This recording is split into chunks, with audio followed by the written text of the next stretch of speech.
Thursday they're honoring the first responders with Mike Garland.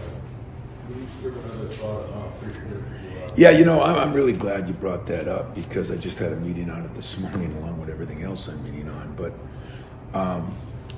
we wanted to do something. We wanted to make sure Mike was back healthy, which he is. He was in here today. But, you know, in sports, you always talk about miracles, you know, things that happen, you know, the Buffalo, the past, the miracles there. But it was so ironic that we saw a football player that was nationally publicized going through a lot what Mike went through. Very, very similar situation on what the heart did and what's going on. And he's recovering, Mike's recovering. But the people, to think that in our community where 70% of the people would have just drove by. If somebody drove by one more car, you know, my buddy wouldn't be here.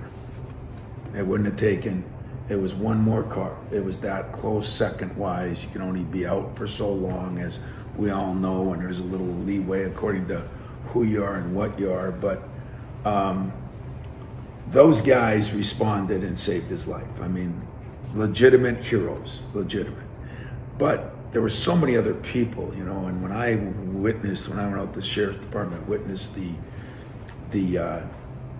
different things that happened. First the guys that came, then the police, then the paramedics, then in the hospital, you know, and then I was there the next day for 2 days. And you just realize what a team of people it takes. And I've said this, and I mean it, whether it's our nurses, whether it's teachers. I think there's certain professions that get paid the least, sort of, and probably are responsible for the most.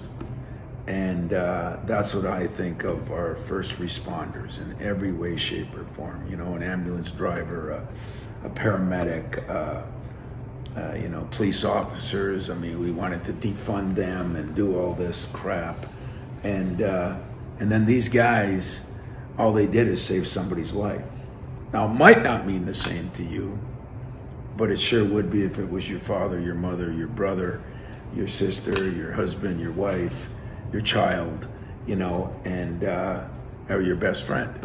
And for me, it was the last one, you know. It was one of my few best friends. And to witness what I witnessed, to see the video, to see step by step by step what happened from a minute after the accident, which really didn't cause his problems caused the accident, but to see how that went all the way to that truck pulling up to the hospital, and then what happened after that in the hospital, it just took so many different people, and we just don't appreciate it until it happens to us, including me probably over the time. But this one did happen to me. At my one weekend, I was at my cottage in August. I mean, I had been on the road, so I went out there on Friday night late. I got up Saturday morning, went for a little jog, and I'm sitting there looking at the lake, and my daughter was there, and she screams that Mike's wife is on the phone, and Mike might be dead. And as I said, I jumped on the phone for 10 seconds, told my family to talk to his wife, and I jumped in the car and drove a little bit above the normal speed limit to get to the hospital. And then you're getting, Garrett was giving me play-by-play as I was going. And I mean, at one time it was, slow down. It's probably not gonna matter. And to go through that and then see him come back on the other side. And then that day I called the two of the guys that I got their names from somebody. Garrett hunted them down. And I called both guys that day. I got one of them, the other one took me till the next day. And then when I talked to Sheriff Wigglesworth and the different people there, and then I went out to Mason and saw some videos and things that they had done. Miracle, miracle. And to think that you're within seconds, And those guys live it every day. And I think my damn game against Purdue was life and death. You know, it brings so much perspective. Unfortunately, only for that period of time. You know, a week later, the Purdue game was probably life and death because Mike's okay. But I think honoring those people, and there's so many of those people we should honor every day that do so much for us that we don't. We do a good job with the military. I don't think we do as good a job with the police. I don't think we do as good a job with the first responders. It took 9/11 to tell us that guys were actually walking into buildings to save other people's life knowing they were going to die.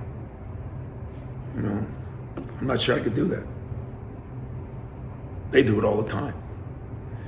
So it's a good thing you brought up, Fred, because we are honoring those people. And it's not just the two, it's all the people that touched it. And I thought, as I said to you a week ago, I thought Buffalo did an incredible job of that, talking about all the nurse, the person at the front office, just the different people that touched his life to get him through when everybody thought he was all but gone. And I told you it was ironic that the equipment man got involved. I told Pruder, you finally have some worth, you know, because I've known you for 25 years, you've had none. You finally have some worth. And I told him, make sure he gets a CPR class in case I go down. You know, I don't think he would jump on that, though. I think he would. But guys did. Guys that mattered did. And those guys, I hope 15,000 people rise to their feet. And I hope it makes them think about what is really important. And seeing Mike walk in today, seeing him is just something special for me, because I know the truth on where he was from life and death. And this is not an exaggeration. If you knew the whole story, and you know, I don't know what all they're going to talk about, what they're going to do yet. We're putting that together. But the truth of it is, you know, just one more car had to go by without somebody stopping, because there were cars that did. One more car had to go by, and my buddy from college wouldn't be here. And now he's going to live to see, you know, more grandchildren, better life, and everything's going to work out because a couple people stopped, a team of people rescued him, some incredible doctors took care of him, nurses. It's the American dream, man. It's what it's really all about, and it is life and death. And at least for this moment, as I think about it, it puts the Purdue game out of my mind. And so I'm looking forward to Thursday too, and I appreciate that. And hope all of you, you know, understand that this job has so many frustrations to it. It really does, because there's so many things that you don't get to control. And if you're anybody that's been successful, whether it's you, I mean, you want to control your stories. Everybody's a control freak. We all want to control our stuff. And there's a lot of things that you can't control when you're dealing with the people that I have to deal with. And so if last night was a little frustrating, accept my apology. You know, but then again, you know, you guys need to be kept in check once in a while too, because you keep me in check. So I guess it's an even deal. You know, you get me, I get you once in a while. We'll have a hell of a party at the end of the year. Cool. Thanks.